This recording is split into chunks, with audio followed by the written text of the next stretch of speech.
Have you heard about the Democrats? Oh, should I say it? Oh, yeah, it is. It's the Democrats. The left wing, whatever you want to, the woke. Have you heard that they want to alter not their pets, but your sons and daughters? What's going on? Well, don't be surprised if you supported the don't ask, don't tell, or I don't care what two men do inside their bedroom, or I am absolutely for same-sex marriage.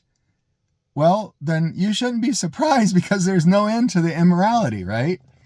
See, on the moral side, on the right side, right means righteous versus left means kind of crooked and kind of, unrighteous. Immoral, how about that? There's no book for them. So, yes, 2 men can marry and 3 men can marry and 2 women can marry, and you could alter your body and you could, do things to children like they're trying to do now everywhere.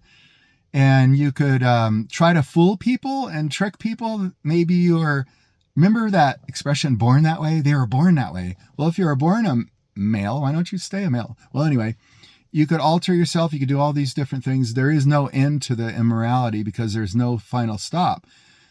The Holy Bible says God made male and female, and it puts sexual relationships within the safe and loving bound or loving parameters, loving boundaries of marriage. That's the way it's supposed to be. It's supposed to be a husband and wife are supposed to love each other, and it's a safe place to reproduce. And that's what happens with the sexual relationship. And then you have children and you love them and raise them.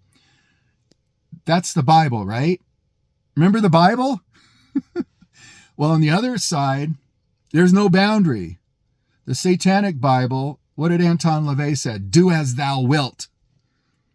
Did Aleister Crowley say that also? I don't know. He was an occultist. These guys are really influential in the 50s and 60s. Wow, we're enlightened now. Hey, we don't have to follow the Bible. We can do whatever we want.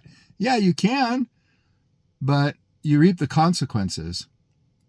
So if you do as thou wilt, as whatever you will, whatever my will is, I want my way. It's very selfish.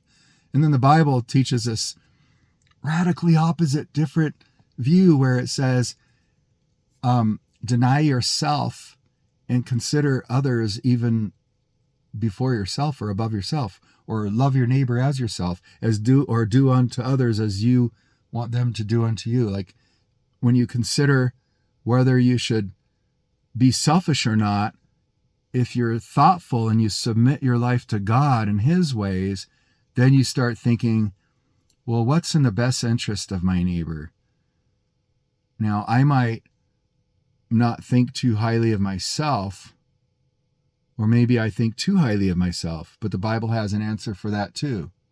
It says that we should not think too highly of ourselves, but it suggests that we love our neighbor, love others.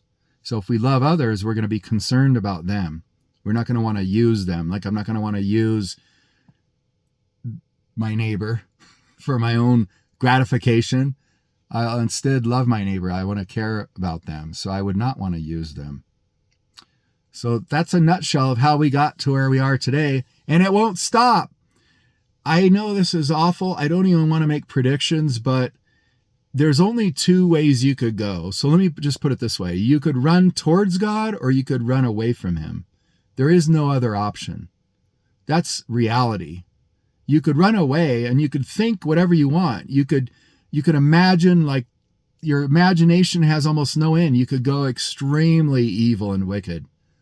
Or you could be righteous. You could run after God, seek him and seek his ways and find out that he actually loves us. He wants to forgive us and he wants a relationship with us where he could give us wisdom and guidance and we could have peace in our mind and peace in our hearts and contentment and joy.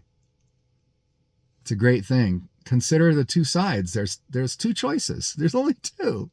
Religion, you notice I'm not talking about religion. Religion is just a man-made thing. It's just, I can make up a religion today. Religion is a thing that man makes up to control other men and women. When I say men and man, I mean mankind, right?